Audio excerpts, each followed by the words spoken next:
ආයුබෝවන්. තවත් විමසුම වැඩසටහනක් සමග අදත් අපි හමු වෙනවා. මම උදේශේ කාර්යවසම් මහින්ද හරිවංශ සහ දමිත වික්‍රමසිංහ වැඩසටහනට එකතු වෙනවා. අපි බැලුවා කාලීන මාතෘකාවක් වශයෙන් අද මොකද ගන්න කියන එක. ඉතින් අපි බැලුවා වැඩිදුරටම කතා බහට ලක් වෙලා තියෙන දමිත සහ මහින්ද මා සමග එකඟ වෙනවා. නුගේගොඩ පැවති නොවැම්බර් 21 රැළිය පිළිබඳව. මේ රැළිය පිළිබඳව විවිධ මත ප්‍රකාශ වෙනවා. ඒක සාමාන්‍ය දෙයක්. සමහරු කිව්වා රැළිය සාර්ථකයි. ඒ වගේම සමහරු රැළිය අසාර්ථකයි. මේ ගැන මහින්ද ඔබ මොකද කියන්නේ? ඇත්තටම මම දැකපු මේ සාර්ථකම රැළිය තමයි නුගේගොඩ රැළිය. ඒකට තව විස්තර ගොඩක් කියන්න අවශ්‍යමත් නැහැ. නමුත් මේ අවස්ථාව කියන්න ඕන වෙනවා. මොකද මේ සමහර අය කියනවනේ මේක මේ නොයෙක් අභූත චෝදනා කියනවනේ මේවා නොයෙක් ಗುಣ දොස් තියෙනවනේ. අර ඒ නිසා අපිට කියන්න සිද්ධ වෙනවා ආණ්ඩුවක් ඇවිල්ලා වසරක් ගෙවිලා තියෙන මොහොතේ ඇත්තෙන්ම එකක් මිනිස්සුන්ට විපක්ෂයක් කියලා ඉන්න මිනිස්සුන්ට නිවැරදි නායකත්වයක් නොතිබුණු කාලෙක මේ අවස්ථාවේදී ඇත්තටම මොකද මේ රටේ ජනතාව බොහොම අමාරුවෙන් ජීවත් වෙන්නේ. ඒගොල්ලොන්ට ඩබල් පොකට් තියෙනවා. ඒ වගේම ඒගොල්ලොන්ට ඩබල් කැප් තියෙනවා. රටේ ජනතාවට තියෙන එම්ටි පොකට්. එතකොට මිනිස්සු මේ පීඩනය තමයි ඒ පීඩනේ නායකත්වයේ ගන්න කෙනෙක් නැතුව හිටියේ. අන්න ඒ අවස්ථාවේ තමයි නාමල් රාජපක්ෂ මෙහි නායකත්වය අරගෙන මිනිස්සුන්ව සංවිධානය කළා නිවැරදි ආකාරයෙන් ඒ කටයුත්ත කළේ. මහින්ද කිව්වේ මේ නාමල් රාජපක්ෂ මේක අරගෙන කරා කියලා. දැන් මේක ඒකාබද්ධ විපක්ෂයේ රැස්වීමක් හැටියට දමිත මෙහෙමයි උදේ අතන මහින්ද කියපු දෙයට එකතු කරනවා නම් විශේෂයෙන්ම මම හිතන්නේ මේකේ වටිනාකම අතිසාර්ථකත්වයේ මම දකින්නේ 159 දෙනෙක් පත්වෙච්ච ආණ්ඩුවකට පත් වෙලා 3න් 2 නෙමෙයි 159ක් කියන්නේ ජේ.ආර්. ජයවර්ධන මහත්තයාගේ බලයට විතරක් දෙවෙනි වෙන බලයක් ලැබිලා ඒ ආණ්ඩුවට අවුරුද්දක් වෙන්න කලින් ජනතාව මේ වගේ ලක්ෂයකට වැඩි පිරිසක් ඒකරාශි කරන්න පුළුවන් නම් ඔන්න ඕක තමයි ආණ්ඩුව ගන්න ඕන පණිවිඩය. නිකන් මේ සාර්ථක නෑ එයාගේ මීටින් එකට වැඩිය මෙයාගේ අඩුයි. ඒ වගේ නිකන් මේ ගොන් තර්ක ගේන්නේ නැතුව තමන්ට වෙලා තියෙන වැඩේ මේ රටේ අර මහින්ද හරියට කිව්වා වගේ මිනිස්සු බලාපොරොත්තුනේ අනුර දිසානායකගේ ආණ්ඩුවක් ගෙනල්ලා කාංචනගේ කොමිස් එක අඩු කරලා 160ක් අඩුවෙන් තෙල් ගහන්න. හරි උගන්ඩාවේ සල්ලි ගෙනල්ලා ඒවා ගෙවල් වලට බෙදයි කියලා. ඒ වගේ බොරු වලටනේ මේ ජනතාව අහුනේ. ඉතින් මං හිතන්නේ ඒ බොරු පොලියත් එක්ක එන එකේ ආරම්භය පටන් අරන් තියෙනවා. ඒක ඒකාබද්ධ විපක්ෂ රැළියක් වුණත් ඇත්තටම අපි දැක්ක අවසාන මොහොතේදී නාමල් රාජපක්ෂ තමයි මේක ඇදගෙන ඉස්සරහට තල්ලු කරගෙන අරගෙන යන්නේ. පොඩක් පටන් ගන්නකොට හිටපු කට්ටිය කර ඇරියා දෝ කියලා අපිට හිතෙනවා.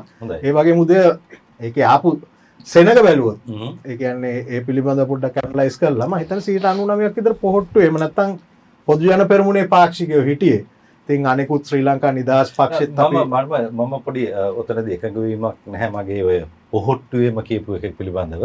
මොකද පොහොට්ටුව පිළිබඳව කලකිරිලා තමයි මිනිස්සු පොහොට්ටුව අතහැරලා ගියේ. මම දකින්නේ වෙනත් විදිහකට. මම දකින්නේ පොහොට්ටුවට වඩා නාමල් රාජපක්ෂ කියන නායකත්වය පොහොට්ටුව කියන්නේ නාමල් රාජපක්ෂ වෙනවා කියන එකයි මගේ උදේ වා කියපු හරියටම හරි පොහොට්ටුව කියන එක බිමට සමතලලා තියෙද්දි මාස 6කින් ප්‍රාදේශ සභාපතිවරණ මිලියනයකට ඉස්සුවේ වෙන කවුරුත් නෙමෙයි නාමල් රාජපක්ෂ. දැන් මේ හැමෝම කිව්වේ මේ තරුණ නායකයෙක් ඕනේ කියලානේ. තරුණ නායකයෙක් ඕනේ. කැනඩාවේ මෙහෙම ඉන්නවා. රාජ්‍යයේ මෙහෙම ඉන්නවා. හරි. මම තව දෙයක් ඔකට එකතු කරන්නට ඕනේ. මොකද දැන් ඔය සමහරු කියනවා මේ ගිය අවුරුද්දේ ජනාධිපතිවරණයේදී තිබුණු රැස්වීම තරම් නැහැ. ඉතින් ඒ රැස්වීම තිබ්බේ මැතිවරණයක් කට උඩ තියලා. අවසාන රැස්වීම ජනාධිපතිවරයාගේ. එතකොට 88 රැස්වීමක් තිබ්බනම් ඒකට හේතුවක් තිබ්බා. හරි. එතකොට මේ රැස්වීම කියන්නේ එහෙම දෙයක් නැහැ. මෙතන තිබුණේ මිනිස්සුන්ව ඒකරාශී කරන්න විපක්ෂයට දෙන හැකියාව පෙන්වීම. ඒ නිසා මම හිතන්නේ සංසන්දනාත්මකව ගත්තොත් එහෙම කිසිදු හේතුවක් එකම එක හේතුවක් තියන්න පුළුවන් මේගොල්ලෝ පච එළි වෙන එක විතරයි. නෑ මිනිස්සු ඇත්තට පීඩනයට ලක් කළේ ඉන්නේ මේ රටේ ජනතාව. ඒ පීඩනයට ලක් වුණේ දැන් බලන්න අලගෝවියා ඊට පස්සේ අනිත් මේ කවුද ලුණු ගෝවියා මේ ඒ දඹුල්ලෙන්ම විතරක් ආරංචි ඇදෙන බස් 15ක් 20ක් ආව දඹුල්ලෙන්. මේ පීඩනයට ලක් වෙලා තියෙන නිසා මිනිස්සුන්ට ඇත්තට නිවැරදි නායකත්වයක් අවශ්‍ය වෙනවා. එනම තරුණ නායකයෙක් හම්බුණා. ඒ මිනිස්සු ඒවට මම දැක්කා මේ දමිත මේ ඔබ දන්නවා ඇති ජ්‍යෙෂ්ඨ මාධ්‍යවේදියෙක් තමයි ඔය ධර්මන් වික්‍රමරත්න. මම ජනතා වික්ති පෙරමුණ පිළිබඳව විශාල වශයෙන් ගවේෂණය කරලා ග්‍රන්ථ ලියපු ලිපි ලියපු ඒ වගේම ඔහු ජ්‍යෙෂ්ඨ සමාජිකයෙක් ඒ කාලේ මම හිතන්නේ විශ්වවිද්‍යාලේ. එතකොට ඔහු සඳහන් කරලා තිබුණා ඔහුගේ වසර 48ක නුගේගොඩ ඉතිහාසයේ ඔහු දුටුව විශාලතම රැළිය තමයි මේ 21 වෙනිදා පැවැත්වෙන. ඒක අනිවාර්යෙන් ඒක ඇත්ත. එතුමා කියපු කතාව ඒක පිළිගන්න මටත් ඒක එක්ක යම්කිසි එකතාවයක් ඇති වෙනවා. හේතුව මමත් අවුරුදු 42ක් නුගේගොඩ විශ්වවිද්‍යාලයේ ඉන්න කාලේ ඉඳලම මාත් දැකලා තියෙනවා මේ ප්‍රධාන රැළිය ඔක්කොම වගේ. ඒතර මටත් කියන්න තියෙන්නේ ඒකමයි. ධර්මන් කියපු දේ හරි කියන එක තමයි මට පෙනියන්නේ. දැන් මේ තව මම දැක්කම හින්ද මේ සමහරු කිව්වා මේ රැස්වීමේ කතා හරි නෑනේ. දැන් මේ රැස්වීම බලන්න දැන් මේ කතා අහන්නේ රැස්වීම වලට එන පිරිසක් ඉන්නවද? නෑ මෙහෙමයි දැන් මේ මිනිස්සු කතා අහන්නත් එනවා. නමුත් ඒ වුණාට මෙහෙමයි බොරු කියලා මිනිස්සුන්ව මේ මුලාවට පත් කරලා ඉන්නකොට එතකොට මෙතන ඇවිල්ලා ගොඩක් දුරට කතා කරන්නේ සත්‍යනේ. දැනට රටේ තියෙන තත්ත්වය ඇත්ත කතාව කතා කරන්නේ. එතෙන්දී කතිකත්වයේ කියන එක කෙනෙකුට කෙනෙක් වෙනස් වෙන්න පුළුවන්. ඉතින් ඒ නිසා සමහර අයට හොඳට කතා කරන්න පුළුවන්, සමහර අයට එහෙම කතා කරන්න බෑ. සමහර අය උල් කර කතා කරනවා.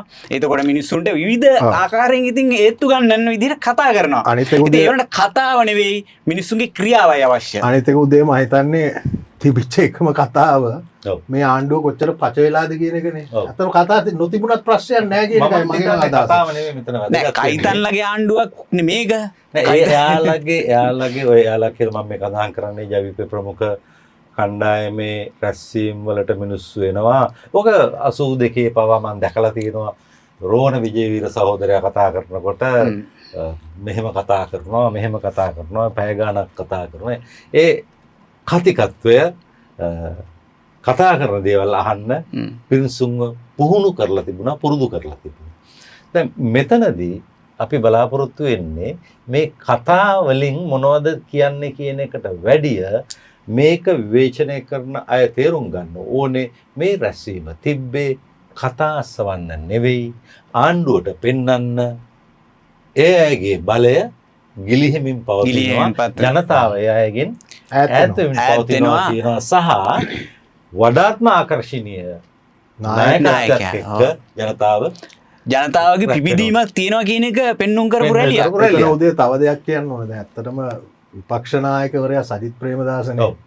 දැන් විපක්ෂයක් ඒකාබද්ධ වෙලා මේක සංධානයක් නෙමෙයි. මේක අපි රටේ ජනතාවට කියන්න ඕනේ. මේක මේ එක්සත් ජාතික පක්ෂයයි පොහොට්ටුවයි ශ්‍රී ලංකාවයි එකතු වෙන සංධානයක් නෙමෙයි මේක. මේ ආණ්ඩුවේ දේශද්‍රෝහී බොරු ක්‍රියාවලියට එරෙහිව විපක්ෂයේ එකතු වීමක් මේ වේදිකාවක් උඩ. එහෙම නැතුව සංධානයක් නෙමෙයි.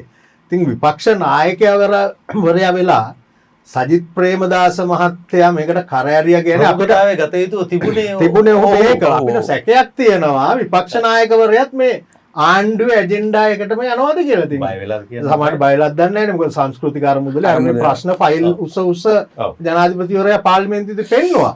ඉතින් එහෙම තියෙද්දි නඩු පිට නඩු දාලා හැමදාම මර්ධනයට ලක් වෙන නාමල් රාජපක්ෂ වගේ තරුණ කෙනෙක් මම හිතන්නේ පෙන්නවා පරිණතභාවය කොහොමද ඉස්සරහට යන්න පුළුවන් කියලා සියලුම බලවේග එකතු කරගෙන. මට කියන්න නඩු පිට නඩු දැම්මට පස්සට යන්නේ නැත්තේ මොකද මේ නාමල්? රාජපක්ෂලා පස්සට බහින්දගේ පුතානේ. නෑ මෙහෙමයි. දැන් මෙතන මට තව පොඩි චූටි දෙයක් කියන්න ඕන. මොකද හේතුව මීට වැඩිය රණසිංහ ප්‍රේමදාස කියන්නේ මහා බලවත් චරිතයක්නේ. එයාට එරෙහිව එතුමට එරෙහිව පාදයාත්‍රා කරපු මහින්ද රාජපක්ෂගේ පුතා තමයි නාමල් රාජපක්ෂ කියන්නේ. අනිවාර්යද? ඒ නිසා පස්සට යන කෙනෙක් නෙවෙයි. ඊටත් වැඩිය මට හිතෙන්නේ තව දෙයක් තියෙනවා. මේක ඇතුලේ දෙයක්. ඇතුලෙන් කියවන්න ඕන දෙයක් තියෙනවා. චෝදනා තිබුණට ඒවා වැඩක් නැති ඒවා කියන ඒවා එක ඔප්පු කරන්න දන්න පුළුවන්. නිසා ඔහු ඒවා කිසිසේත් ගණන් ගන්න. ගණන් නැහැ කියන එකයි මගේ ඒක හරි. මොකද ඔහු දන්නවා ඒවා ඔප්පු කරන්නට බැරි බැරි චෝදනා චෝදනා. කියන එක. අනිවාර්යයෙන්. ඉතින් ඒ නිසා ඔහු කිසිසේත්ම පැකිලෙන්නේ නැහැ කියන එක තමයි මගේ ඒ වගේම මෙහෙමනේ තත්ත්වය. උදේ දැන් සමහර අය ওই වගේ හැරස්මන්ට් වලටත් බයයිනේ. ඔව්. මහින්ද රාජපක්ෂගේ පුතා කවදාවත් එහෙම ඇඹරෙන ජාතිය පුද්ගලයෙක් වෙන්නේ නැහැ. ඔව්. ඔබ කියපු කාරණාවත් හරියට හරි. මොකද චෝදනාව දැන් මොනවද තියෙන ක්‍රිෂ්ණඩුව ගැන ලොකුවට කියනවා. ඔව්. ක්‍රිෂ්ණඩුව කියන්නේ මේ රට දියුණු කරන්න ස්පොන්සර්ෂිප් එකක් ගත්ත එක තමයි මේ වැරද්දට දාලා තියෙන්නේ. අදත් උසාවියේ මේවා උසාවියේ තියෙන කාරණා නිසා අපි විවේචනය කරන්න යන්නේ නැහැ. නමුත් මේ රටේ ජනතාවට ජනතා විචාරණ කියන්නේ කොහොමද? බිල්ඩිම හොරගම් කරා වගේ තමයි මේගොල්ලෝ වේදිකාවල කතා කරන්නේ. නමුත් බී වාර්තාවේ තියෙන්නේ මේ ස්පොන්සර්ෂිප් එකක් ගත්ත එකක් පිළිබඳව ප්‍රශ්නයක්. ඒකත් රග්බි දිනු කරන්න. නැතු නාමල් රාජපක්ෂට මොනවා හරි මේ වියදමට ගන්න නෙමෙයි. ඒක ගියත් වෙන කාගේවත් බැංක් වෙන කෙනෙක්ගේ ගිණුමකට ගිහිල්ලත් තියෙන්නේ. ඒක අපි වෙනම කතා කරන්න ඕනේ අවස්ථාවකදී ගමු. ඔබ හිතන්නේ මොකද මේ රැස්වීමත් එක්ක මහින්ද ආණ්ඩුව මොකද්ද ගන්න ඕනේ පණිවිඩය මේ රැස්වීමෙන් පස්සේ? ආණ්ඩුව ඇත්තටම මේ මුලින් ඉඳලම මේකට බය වුණා කියන එක තේරුනේ මේ රටේ ජනාධිපති කෙනෙක් වුණාම ජනාධිපති මේ සතියෙන් සතියට පාර්ලිමේන්තුවට ඇවිල්ලා මේ ඒ කියන්නේ විපක්ෂ භූමිකාවනේ රඟපාන්න යන්නේ. තාම දන්නේ නැහැ මෙයා ජනාධිපති මේ අපේ ආණ්ඩුව තියෙන කියන එක දන්නේ නැතුව වගේ එයා ඇවිල්ලා ඒට වඩා දෙයක් මම ඕකේ දකින්නවා තවත් දෙයක්. මේ දිනවල පාර්ලිමේන්තුවේ දමිත පැවැත්වෙන්නේ දෙයි හම්දුනේ මේ රටේ අයවැය විවාදයේ මෙතන පැවැත්වෙන්නේ. ඔය ඒක හරි. ඒ කාලය වෙන් කරලා තියෙන්නේ පෑගාන වෙන් කරලා තියෙන්නේ අයවැය විවාදය සඳහා. ඒක භාවිතා කරලා ඒක අවභාවිතා කරලා මේ කරන්නේ බෝධනේ විහිළු සංදර්ශනයක් කියලා මම හිතන්නේ. කියන්නේ මේක නොදන්නාකමද එහෙම නැත්නම් බයවීමද? බයවීම ඇත්තටම ඊළඟට දැන් 20 වෙනිදා තංගල්ලට ගිහිල්ලත් කතා කරේ කා ගැනද කෙලින්ම නාමල් රාජපක්ෂ ගැනනේ. ඒ මොකද හේතුව ප්‍රශ්නයක් තියෙනවා. ගිහිල්ලා අර පිට්ටනිය විනාශ කරලා මුළු ඔක්කොම හාලා තියෙන්නේ. ඔව්. ඒ කියන්නේ ඒ තංගල්ලේ තිබිච්ච එකම ටර්ෆ් විකට් එකත් විනාශ කරලා පිට්ටනියත් විනාශ කරලා මම දැක්කා නගරාධිපතිවරයා හොඳට. ඒ නිසා මේගොල්ලන්ගේ මේ නාමල් රාජපක්ෂ කෙරෙහි සහ මේ විපක්ෂයේ කෙරෙහි ලොකු උබ්බියක් තියෙනවා. මේගොල්ලෝ තැති ගැම්මක් තියෙනවා. එහෙම වෙන්න හේතුව මේගොල්ලෝ තනිකරම බොරුවෙන් පච කියලා ඇවිල්ලා මේගොල්ලන්ට දැන් මේක කරගන්න බැරි තත්ත්වෙට වැටලා තියෙනවා. අනිත් එක බලන්න උදේ දැන් මේ මඩ ගහන එකත් මේ පාර්ලිමේන්තුව අවභාවිතාව. දැන් නාමල් රාජපක්ෂගේ නීති උපාධිය ගැන නලින්ද ජයතිස්සට තිබුණානේ පාර්ලිමේන්තුවෙන් එළියට ඇවිල්ලා කියන්න. මේ අර වරප්‍රසාද වලට හැංගිලා මිනිස්සුන්ට මඩ ගහන කෝලම් මඩුවක් බවට. ඒ කියන්නේ චෝදනාවට ලක් වෙලා තියෙන පුද්ගලයාට නීතිමය ක්‍රියාමාර්ගයක් ගන්න බැරි විදියට පාර්ලිමේන්තු වරප්‍රසාද වලට හැංගිලා මිනිස්සුන්ට මඩ ගහනවා. මේක කෝලම් මඩුවක් කරලා තියෙන්නේ. මම මේ පිළිබඳව පොඩ්ඩක් හොයලා බැලුවා. මම හොයලා බැලුවාම මට ලැබුණා ගැසට් නිවේදනයක්. ඒ ගැසට් නිවේදනය තියෙන්නේ 1900 වර්ෂ 2011 සැප්තැම්බර් 30 වෙනි දින අතිවිශේෂ ගැසට් පත්‍රය. ඒ ගැසට් පත්‍රයේ තිබෙනවා මම ළඟ ඉංග්‍රීසි පිටපත තියෙන්නේ I Lakshman Namal Rajapaksa of President's House Colombo 1 do hereby give notice that I shall 6 weeks hence apply to her ladyship the Chief Justice and the other honorable judges of the Supreme Court of the Democratic Socialist Republic of Sri Lanka to be admitted and enrolled as an attorney at law of the Supreme Court. ඒ කියන්නේ මේ තියෙන්නේ ඔහු නීතිඥ වශයෙන් දියුණු දීමට දුන්නු දැනුම් දීම. මේක නීති ආයෝගවලදී. ඒකත් එක්කම මට තව මම මේක පිළිබඳව හෙව්වා ඇත්තටම මේ හොයනකොට මට ලැබුණ තවත් තොරතුරක්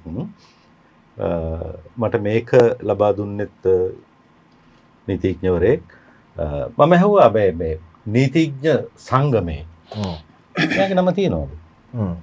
තියෙනවා R1535 කියන රෙජිස්ට්‍රේෂන් යටතේ තමයි ඔහු නීතිඥයෙක් වශයෙන් බාර් ඇසෝසියේෂන් එකේ එහෙම නැත්නම් නීතිඥ සංගමයේ. අයිතේ උදේ මේකේ භයානක තත්ත්වය දැන් හිතන්න මේ රටේ පරිපාලනය කොතෙන්ද දැන්නේ කියලා. දැන් අපි බාර් දෙන ෆයිල් එක ඩොකියුමන්ට් නැහැ කියන එක. නාමල් රාජපක්ෂ 2011 බාර් දීපු ෆයිල් එකේ ඩොකියුමන්ට් එක නැත්තම් එයාද වැරදි. එහෙම මේ ෆයිල් වල ඩොකියුමන්ට් නැති වෙනවනේ මේ රට පාලනය කරන්නේ කොහොමද මේගොල්ලෝ? මේගොල්ලෝ හිතන්නේ අර අශෝක රන්වල්ලගේ මට්ටමේ ඉන්නේ. තාම අර ජපානයේ එයා තාම පයින් යනවා දවස් ගාන අවුරුදු 2ක් විතර යනවා පයින් ගිහලා අරන් එන්නේ. මේ රැස්වීමත් එක්ක මම තව ඔබෙන් විමසන්නට බලාපොරොත්තු වුණ දෙයක් තමයි මේ රැස්වීම සාර්ථකයිනේ. සාර්ථකයි. මේ රැස්වීම සාර්ථක නම් මේ රැස්වීමට මග ඇරපු ප්‍රධාන විපක්ෂය වූ නැත්නම් විපක්ෂ නායකයා වශයෙන් සජිත් ප්‍රේමදාස මහතා ප්‍රමුඛ සජබේට නාමල් රාජපක්ෂ දුන්න සිග්නල් එක මොකක්ද? එකක් මෙහෙම කියන්න පුළුවන්. මොකද හේතුව මට ඒකට තව ගන්න පුළුවන්. ඒ කියන්නේ මේ පරිණත දේශපාලඥයෙක් කියන එක නාමල් රාජපක්ෂ ඔප්පු කළා. ඒක එතකොට අනිත් අය දැන් අපි ගමු ටිල්වින්ලා. ඉතින් සජිත් ප්‍රේමදාසගේ තාත්තා ජනාධිපතිවරයෙක්. ඒක හරි. එහෙම නෙවෙයි. මේ කෙනෙක් පරිණත වෙන්නේ ඇවිල්ලා මේ තාත්තා දේශපාලනය ජනාධිපතිවරයෙක් එයා බබෙක්. තාත්තා දේශපාලනය කරපුවම නෙවෙයිනේ. මගේ නම් උදේ කියවීම ඔයිට වැඩිය වෙනස්. මම හිතන්නේ දැන් ප්‍රේමදාස මහත්තයා මේ ආණ්ඩුව තියෙන තාක්කල් විපක්ෂ නායක කාර්යාලයේ ඉඳී. හැබැයි නාමල් රාජපක්ෂ දැන් භූමිය පෙන්නවා ඇත්ත විපක්ෂ නායකවරයා සහ ඇත්ත බලවේගය තියෙන ඔහු සතුව කියලා. ඒ කියන්නේ සජිත් ප්‍රේමදාස මහත්තයාට සීල් එක තිබුණට මිනිසුන්ගේ පිළිගැනීම නැති බවත් මේ ආණ්ඩුව මේ 21 රැස්වීම කඩාකප්පල් කරන්න කොච්චර දේවල් කරාද? තර්ජනය කෙරෙව්වා മന്ത്രിවරු දාලා තනකොළ එල්ලුවා ගම්වල ගහනවා කිව්වා බේරේ දානවා කිව්වා. අද එහෙම කරලා ලයිට් කැපුවා. ඉතින් එහෙම කරලා අද ආණ්ඩුවේ අර සමාජ මාධ්‍ය ඩෝබිලා කුණුහරුප කියාගෙන ආතතියෙන් දඟලන විදියෙන්ම පේනවා සාර්ථකයි සහ නාමල්ගේ නායකත්වය ඉස්මතු වුණා කියන එක. සමහර අය මෙන්න මෙහෙම කියලා තිබුණා. මේ 21 වෙනිදා රැස්වීමේදී අපි දැක්කා නාමල් රාජපක්ෂ තුලින් මහින්ද රාජපක්ෂව කියලා. මොකද ඒ ගැන ඔබ කියන්නේ? මම හිතන්නේ මෙහෙමයි උදේ දැන් ඕක මහින්ද රාජපක්ෂගේ ගති ලක්ෂණ ඉතාමත් හොඳ ගතිගුණ පෞද්ගලිකව දන්න නිසා මම දන්නවා නාමල් රාජපක්ෂට තියෙනවා. හැබැයි ඔහු මම කියන්නේ මේ යුගයේ නූතන මහින්ද රාජපක්ෂ කෙනෙක්. නැතුව 80 ගණන් වල 90 ගණන් වල මහින්ද රාජපක්ෂ කෙනෙක්ට භූමිය රංගපාන්න බෑනේ දැන්. අපේ වීරයා වූ මහින්ද රාජපක්ෂ සදාකල් එයා එතන ඉන්න. අපිට ඕනේ නාමල් රාජපක්ෂ කෙනෙක්. හැබැයි නාමල් රාජපක්ෂට මහින්ද රාජපක්ෂ මහත්තයාගේ ගතිගුණ, ඒ දක්ෂතාවය, සංවිධාන ශක්තිය, තීව්‍ර බුද්ධිය සියල්ලම හොඳට පිහිටා. මට ඒක තව එකක් එකතු කරන්න ඕනේ. නායකත්වය ලක්ෂණ. මොකද රටකට ඕනේ නායකයෝ. සැබෑ නායකයෝ ඕනේ. තමන් කරන දේ හරියට දන්න අන් අයට නායකත්වය දෙන්න පුළුවන්. ඉතින් උදේ දැන් සජිත් ප්‍රේමදාස මහත්තයාට ගෝඨාභය රාජපක්ෂ මහත්තයා අගමැතිකම බන්දේසිය තියලා දුන්නම හැංගුණානේ. ගත්තේ නැහැ. නායකයෙක් නම් බාර ගන්න ඕනම චැලෙන්ජ් එක අභියෝගයක් බාර ගන්න ඕනේ. නෑ මෙහෙමනේ මහින්ද දැන් මේගොල්ලෝ ඔබ ආර්ථික විද්‍යාඥයෙක් විදිහට දන්නවා අනිවාර්යයෙන්ම මේක දෙවෙනි වතාවටත් බංකොලොත් කරලානේ මේ ආණ්ඩුව ඉවර කරන්නේ. 2028 ණය ගෙවීම මම දන්න ආර්ථික විද්‍යාවනුව නම් කරන්න බෑ මේගොල්ලෝ යන විදිහට. ඉතින් එතකොටත් සජිත් ප්‍රේමදාස මහත්තයා හැංගෙයිනේ. ඔව්. දැන් අඩුම ගානේ සජිත් ප්‍රේමදාස වහසි බස් දෙඩුවේ නැහැ. නායකයෝන එක කජ්ජක්ද කියලා. එහෙම කියපු අනුර කුමාර දිසානායක ජනාධිපතිවරයා ඔහු ජනාධිපතිවරයාට ප්‍රථමයෙන් එහෙම කිව්වා ඩොලර් බිලියන 40 ගණක් කියන්නේ අපිට නිකන් ගෙදරින් ගෙනල්ලා අපිට පුළුවන් කියන එක. හැබැයි කියනකොට එහෙමයි කරනකොට හැබැයි උදේ මෙහෙම ඒගොල්ලෝ පක්ෂයේ අර තියෙන කියන ඩිපොසිට් එකෙන් නම් පුළුවන් ද දන්නේ නැහැ. ඒක ලොකු ගණනක් තියෙනවා කියලා තමයි. නෑ සමහර විට කවුද හඳුන්නෙත් කිව්වනේ මේ ඉන්නවා කියලා ඒගොල්ලන් කණ්ඩායම් එන්න මේ සල්ලි එවන්න ඉන්නවා. හැබැයි මේ රටවල් වල මයින්ද දැක්කද අර ඒ තව සල්ලි කියනවා වගේ ගායකේ අද අම්මා මෝ නැති වෙන්න බයිනවන්න මේ වැඩසටහනක මේ ඔක්කොම සාදර්ශනයක් කරන්නේ මේ කුඩුවල්ලනේ ඔක්කොම. ඒ ගායකයාගේ යාළුවා සල්ලි වල නැහැ. දැන් ඔහුත් බොහොම දැඩිව ප්‍රහාරය දෙනවා. ඒ කියන්නේ ඊටාම හොඳ දෙයක් තමයි, සාධනීය දෙයක් තමයි අපි දකින්නේ මේ අයව මේ තැනට ගේන්නට විශාල වශයෙන් කැප වූ මේ අය ඊටාම සුපිරිදු චරිත කියන එක පිළිගත්තු හිතපු පුද්ගලයන් දැන් කම්පා වෙනවා. අයින් වෙනවා. රැවටුණා කියන මිනිස්සු ඇත්තට එලිපිටම දැන් කියනවා අපි රැවටුණා කියන එක. එතකොට මේ මිනිස්සුන්ව රවට්ටනවා නම් යම් කිසි දේශපාලඥයෙක් මම දන්නේ නැහැ ඔහු නායකයෙක් වශයෙන් පිළිගත යුතුයි. බොරුකාරයෙන්නේ. එතකොට ඔහු නායකයෙක් නෙවෙයි. නෑ සැබෑ නායකයෙක් නෙවෙයි. ඔහු ඉතින් බොරුකාරයෙක්. ඉතින් මිනිස්සුන්ගේ රවට්ටලා ඊට පස්සේ ගන්නේ මේ මිනිස්සු එදා ඉඳලා ඉතිහාසය තුලම ඕවනේ කරේ. මේ රටේ තරුණ පිරිස මුලා කරපු එක කරේ. ඒක කරේ. ඉතින් ඒකෙදී භාවිතා කරා කුලහීන හෝ දුප්පත්කම දිලිඳුකම පෑගිලා ඉන්නේ යකඩ සපත්තුවට පෑගෙනවා උඹලගේ කාලේ අලු සමාජයක් හදනවා අලු සමාජයක්. හැබැයි උදේ මෙහෙම දෙයක් කියන්න දැන් රෝහණ විජේවීරගේ දර්ශනය පිළිබඳව මට විවේචන දෙනවා මම පිළිගන්නේ නැහැ. හැබැයි යම්කිසි දර්ශනයක් තිබුණා.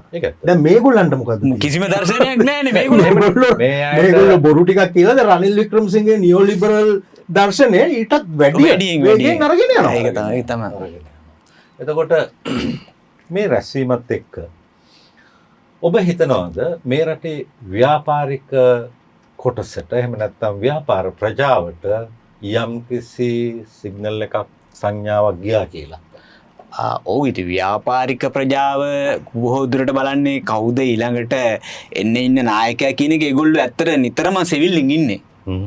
එතෙන්දී ඇත්තටම මේ මම හිතා ලෝකෙත් එහෙමයි. ලෝකෙත් උදේ මැනේජ්මන්ට් වල ෆෙස්ටල් එකනේ ෆෙස්ටල් එකේ පළවෙනි P එක පොලිටිකල් එන්වයරන්මන්ට් එකනේ. එතකොට ඒක සාමාන්‍ය දෙයක්. ඒ වගේම මම කියන්නේ ව්‍යාපාරික ප්‍රජාවට දැනෙච්ච දේ වගේම මම මේ රැස්වීමේ භූමිය තුල ඇවිදපු කෙනෙක් විදිහට දැක්ක සුවිශේෂී දෙයක් තමයි මේ සංවිධානය කරලා ගෙනාපු නැති සෙනග සෑහෙන්න හිටියනේ. වැඩ ඇරලා යන මිනිස්සු බලන් හිටියා.